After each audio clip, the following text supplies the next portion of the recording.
Ini adalah perjalanan pertama seorang CEO perempuan ke pedesaan. Ia menyadari bahwa semua nama toko di kota itu sangat mirip dengan nama asistennya. Hal ini membuatnya curiga. Asistennya, yang telah bekerja bersamanya selama 3 tahun, mungkin saja seorang anak orang kaya yang menyembunyikan identitasnya. Namun, ia tak pernah menyangka bahwa perjalanan tak terduga ke pedesaan ini akan sepenuhnya mengubah jalan hidupnya. Mary adalah presiden perusahaan dengan gaji tahunan miliaran, tetapi sifatnya sangat otoriter. Di hadapannya, para karyawan hanya bisa diam. Namun di belakang, mereka diam-diam menjulukinya sebagai iblis. Andrew hanyalah seorang asisten biasa. Setiap hari ia sibuk dengan pekerjaannya. Selain harus selalu berada di sisi Mary, ia juga harus berlari sejauh 10 blok setiap pagi hanya untuk membelikan kopi yang diinginkan Mary. Jika Andrew membeli kopi yang salah, Mary akan tanpa belas kasihan memaksanya lembur malam itu. Andrew bekerja dalam lingkungan seperti ini selama 3 tahun, dan selama itu pula, ia hampir tidak pernah menikmati liburan. Mary sendiri cukup puas dengan asistennya yang selalu siap sedia. Namun suatu hari, Mary menghadapi masalah besar. Dewan direksi memberitahu bahwa visanya akan segera habis masa berlakunya. Jika ia dideportasi, posisinya akan digantikan dan ia akan dipecat. Saat Mary sudah kehabisan akal, Andrew tiba-tiba masuk ke ruangan. Seketika, Mary mendapat sebuah ide.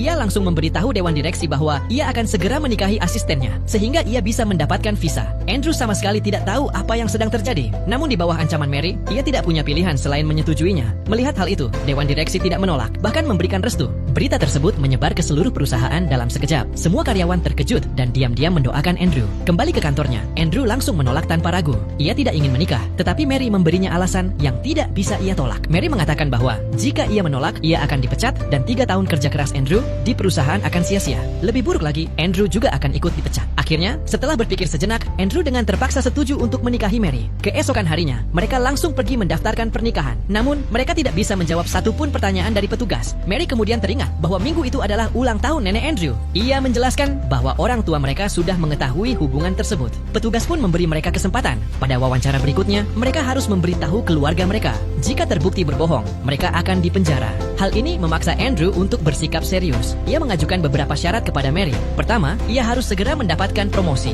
Kedua, Mary harus segera menerbitkan bukunya. Ketiga, ia menuntut agar Mary segera melamarnya. Mary tahu bahwa Andrew sedang membalas perlakuannya selama ini, tetapi ia tidak punya pilihan. Maka, Mary pun berlutut dan dengan lembut melamar Andrew. Saat itu, Andrew merasa bahwa 3 tahun penderitaannya akhirnya terbayar. Setelah itu, mereka pergi bersama ke kampung halaman Andrew. Namun, Mary tidak menyadari betapa kayanya sang asisten. Keluarga Andrew bahkan memiliki sebuah pulau sendiri dan rumah yang sangat besar. Jika ingin melihat kelanjutannya, film ini berjudul The Proposal tahun 2009.